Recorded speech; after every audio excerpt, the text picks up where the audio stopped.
let us see about the dual nature of matter, or you can say de Broglie's matter wave. De Broglie ने क्या दिया कि कोई भी अगर पार्टिकल मोशन में है तो उससे रिलेटेड वेवलेंथ क्रिएट की और वेवलेंथ के लिए फॉर्मूला डिड्यूस किया।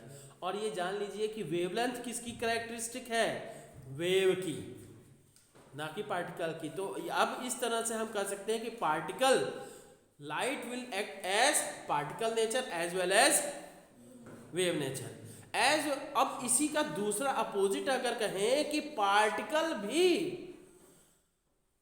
तो है ही, पार्टिकल भी वेव की तरह से बिहेव करेगा। ठीक है, तो एज बिन ये ठीक है, बाय दिस कि matter particles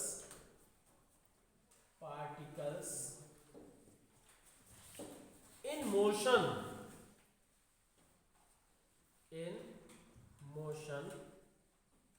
also have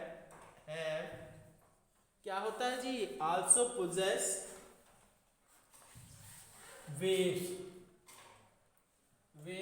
associated with it। ठीक है, मतलब जो पार्टिकल्स मोशन में होंगे उनसे रिलेटेड क्या है, वेव्स भी होती हैं। ठीक, तो अब क्या है, नाउ डी ब्रॉगली का ये deduce the formula for wavelength of A particle. De Broglie deduce the formula for wavelength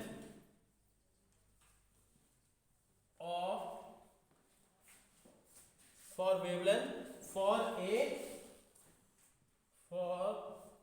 particle in motion।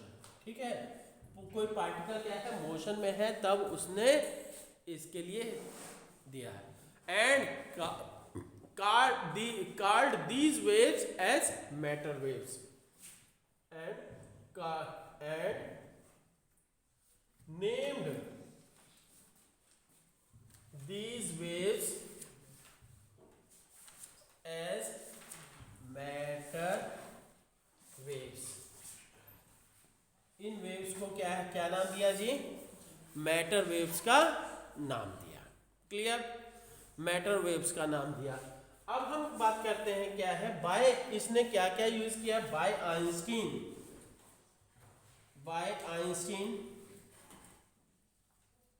बच्चों ये केमिस्ट्री में भी है आपके, है ना।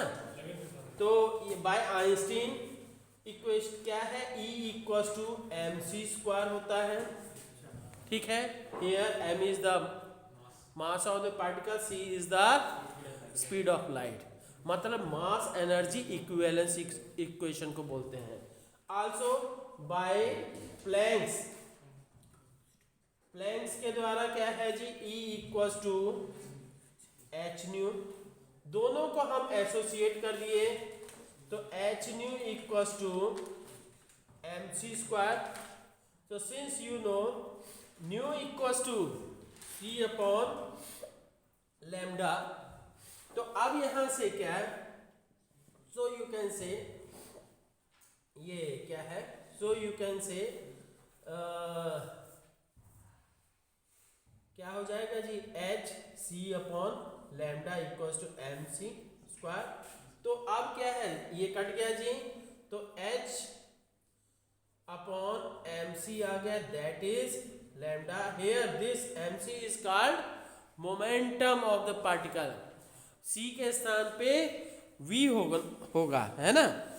तो कोई पार्टिकल अगर स्पीड की लाइट की स्पीड से नहीं तो उसके स्थान पे v हो जाएगा।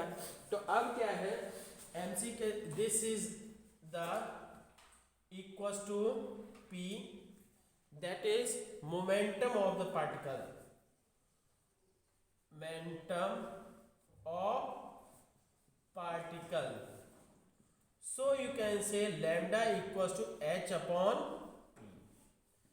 ठीक, this is the wavelength for formula for wavelength for matter wave. ठीक है, तो देखते हैं बच्चों। ठीक है, इसमें क्या है, बस हाँ, अब इसमें क्या है, एक और इंपॉर्टेंट चीज की इफ v या कहिए सी v of the particle is 0 then lambda will be infinite, means the matter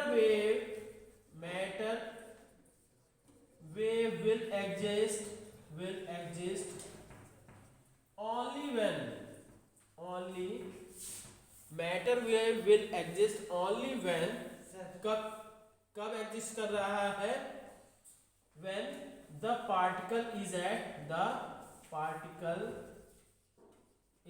at motion, particle जब मोशन में होगा तभी एग्जिस्ट करेगा। ठीक है, ओके, थैंक यू बच्चों।